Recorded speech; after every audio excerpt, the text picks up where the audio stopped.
So now we are going to look at this derivation for number of charge carriers in an n-type semiconductor at low temperatures. So low temperature meaning it is only the donor electrons which are going into the conduction band. The silicon electrons are still staying back with the silicon atoms.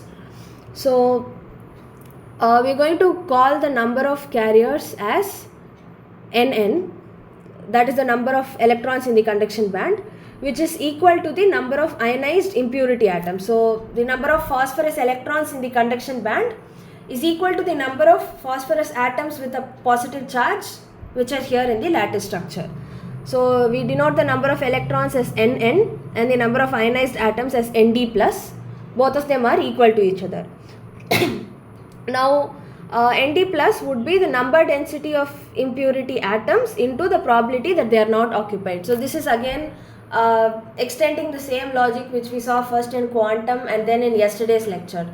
So how many ionized phosphorus atoms I will have can be given by the total number of phosphorus atoms I had in my material multiplied by the probability that it is not occupied by an extra electron, meaning it has lost one electron. So Nd, let us say, was the total number of phosphorus atoms I had, or donor atoms. It need not necessarily be phosphorus, it can be any pentavalent material.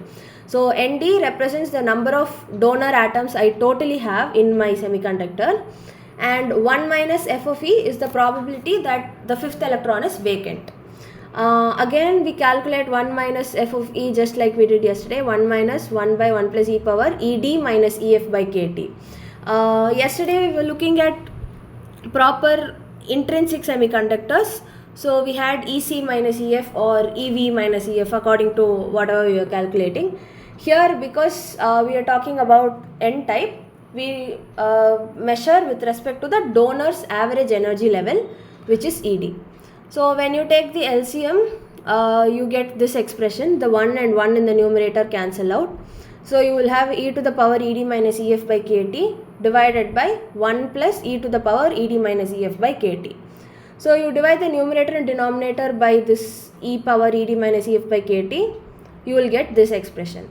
Again, this e to the power part is going to be very large, so we drop this 1, we are approximating it.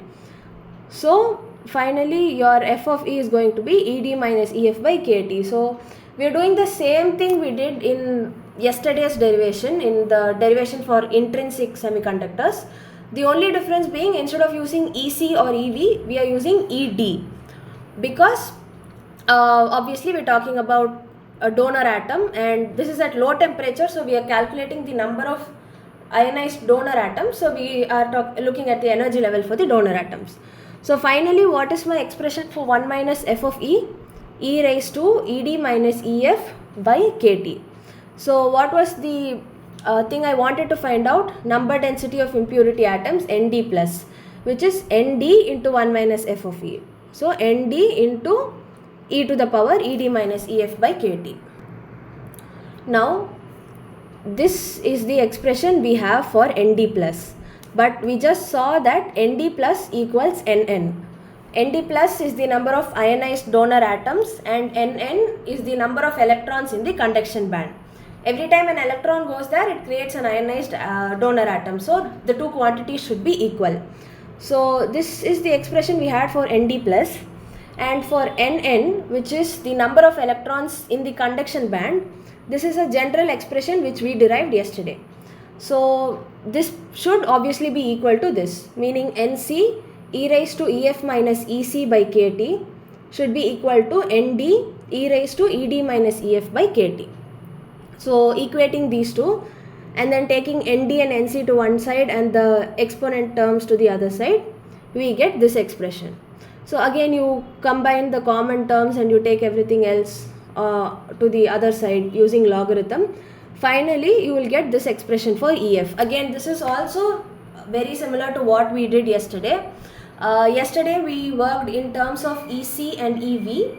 Today it is in terms of Ec and Ed. Why Ec and Ed? Ed obviously because, like I said, donor atom, and Ec because the electrons from the donor atom they go into the conduction band. So we also talk about the energy of the conduction band. Tomorrow when we are looking at p-type semiconductors, you will have another expression in terms of ED and EV. Or EA and EV actually, so it's energy of acceptor level, so EA and EV. But anyhow, but the procedure is exactly the same as what we did yesterday. So we equate these two quantities, you take NC and ND to one side, the exponent terms to another side, you regroup, you take the logarithm, then you keep EF alone on the left hand side and send everything else to the right. This is the expression you get. EF is equal to EC plus ED by 2 plus KBT by 2 ln of ND by 2 pi ME star KBT upon H squared whole to the power 3 by 2. So in yesterday's derivation we got one expression for the Fermi level, which was EC plus EV by 2 plus 3 KT by 4 ln of something. So here if you see, you have EC plus ED by 2 plus again KT by 2 ln of something else. So the format is more or less similar, but because you brought in a donor energy level, the Fermi level is going to shift. So there was one insight I mentioned when we did yesterday's formula, which was, I said when temperature is 0, your Fermi level will be EC plus EV by 2, which is the midpoint between the valence band and the conduction band. So similarly here, that was for an intrinsic semiconductor. So for an n-type extrinsic semiconductor, when your temperature is 0, Fermi level becomes EC plus ED by 2, meaning your Fermi level will be the midpoint between the conduction band and the energy level of the donor atom. So that is what this expression tells us. And for all other temperatures, you substitute the corresponding values, you will get the Fermi level.